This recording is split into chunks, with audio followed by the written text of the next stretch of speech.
Okay, guys. So I got another topic that it might not keep you up all night, but it'll definitely steal a couple minutes of your time. So a couple Wednesdays ago in class, we were talking about Jesus being fully God and fully human at the same time, right? I mean, incarnation. We all nodded our heads like, yeah, we fully understand it. But then, we come to a verse, Matthew 24:36, and Jesus says, I mean, this is in red letters, right? This is Jesus talking about when he's coming back. He says this, he says, no one knows the day or the hour, not the angels, not even the Son, only the Father knows. And I'm sitting there like, hold up a sec. I mean, back up. Let's just back up a second. Not even the Son, right? And remember, this is Jesus talking. I mean, it's red letters. This is the guy who made the blind see. This is the guy who raised the dead. This is a guy who walked on water and told the seas and the wind to just lay down. And then they listened, they did. So that raises the big question, right? If Jesus is God, then how can he not know something, right? I mean, I've been thinking on that. I've got my Bible open, I've had Google open, my brain's overheating. I mean, that's not saying much. And here's where I landed on that, right? So if I'm thinking about this, surely there's somebody else out there thinking about this, and maybe you need to hear from me. Maybe I'll break it down where only we can understand it. Who knows? But anyway, but Jesus wasn't pretending to be human. He wasn't faking it. He wasn't walking around wearing a human suit. He lived a real human life. He was born a baby. He had a human mind. He had to grow up and learn. I mean, just like we do, right? He got tired, hungry. He even cried at Lazarus' tomb. Now his divine side, his God side, knew all along that he was going to raise Lazarus from the dead. But guess what? His human side wept, right? John 11:35, Jesus wept. Now that's the shortest verse in the Bible, but man, it hit me like a truck when I finally figured out, when I finally understood that Jesus was fully human and not just walking around looking like us, right? I mean, Luke 2:52 says he grew in wisdom. Well, how do you grow in wisdom if you already know everything? So yes, Jesus had real human limitations, but he did not stop being God. He didn't give up being God. He gave up God privileges. Philippians 2 verse 7 says he emptied himself. He didn't empty himself of being God. If God stopped being God for a split second, the universe would fall apart. He chose to live life the way we have to live it, by trusting the Father every day. So Jesus is two natures in one person, right? He doesn't just switch back and forth from God to human. He is fully God and fully human all the time.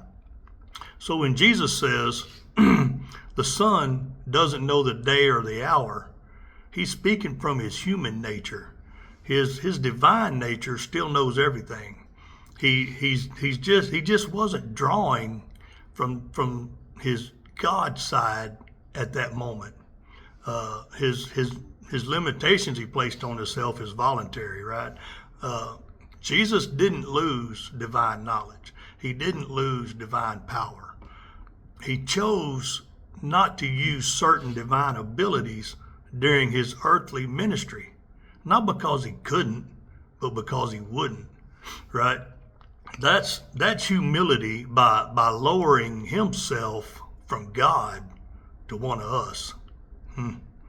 That's obedience, right? That's entrusting and obeying the Father.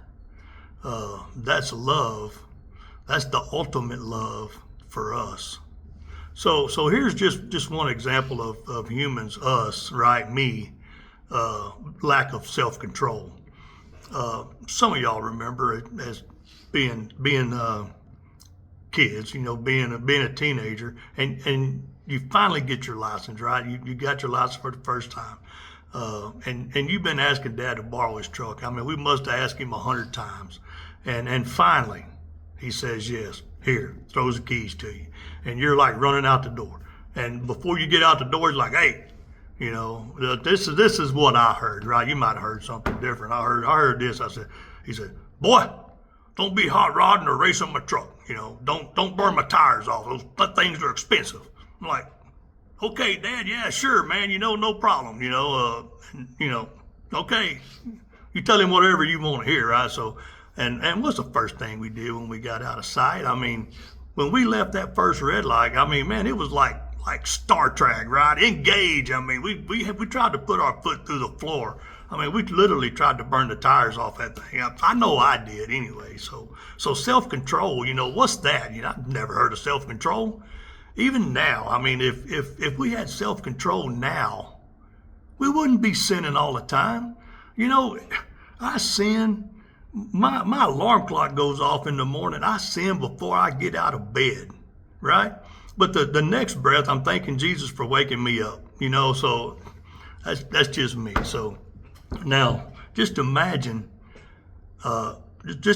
Jesus having all divine power, all divine knowledge, and choosing not to use it.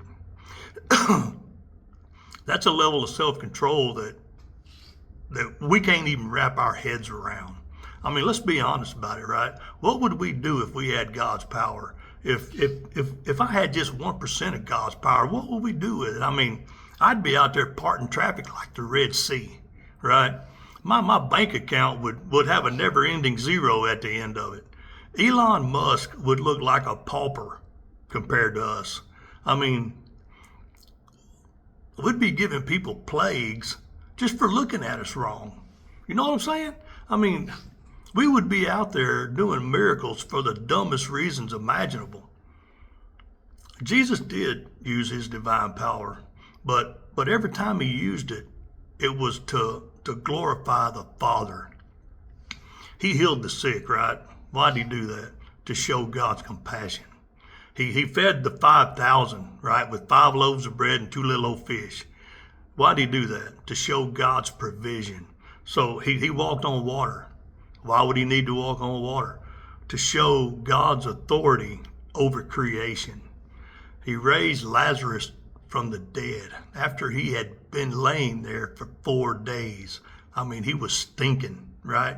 He had started to decompose, and Jesus, the Father, raised him from the dead so people would believe in the Father.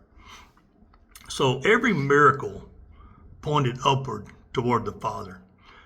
He didn't do them to impress people. He didn't do them to just show off. He didn't do them to make his life easier. I mean, you think about this. Jesus walked everywhere he went, right? Did he have to? Probably not. I mean, he could have snapped his fingers and been there like right now, right? Just thinking about it, he could have been there. I mean, every miracle Jesus performed was a spotlight on the Father. He didn't do it to help himself. Why would he limit himself like that, right? I mean, because he came here to save us, not entertain us.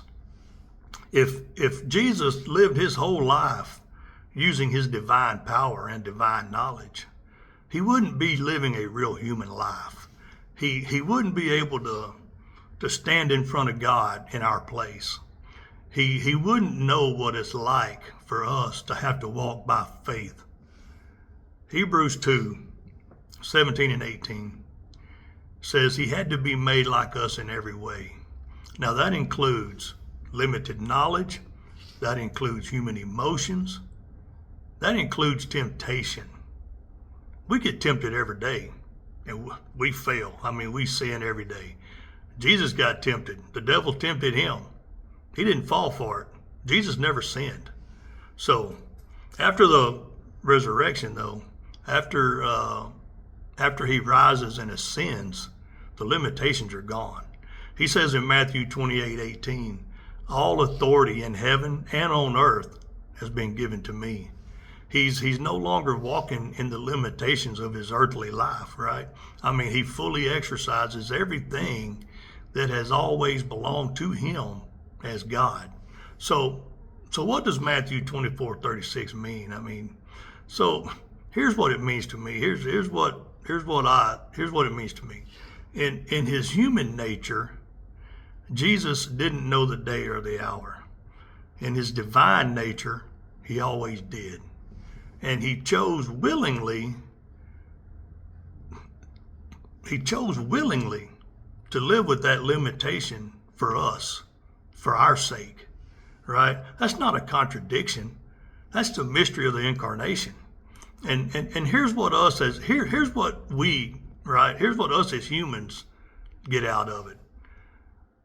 Jesus really understands us, and he understands what it's like to not have all the answers, to trust God when you can't see what's coming around the corner. He knows what it's like to have to walk by faith. He didn't just save us. He walked the same road we walked on. He stumbled on the same rocks we stumble on. And that's why we can put our faith in him.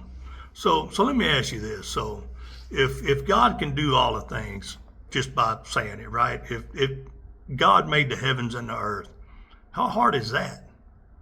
Think about that. God created light. God made us from dirt. Don't you think he can put God and human in the same body and make that work?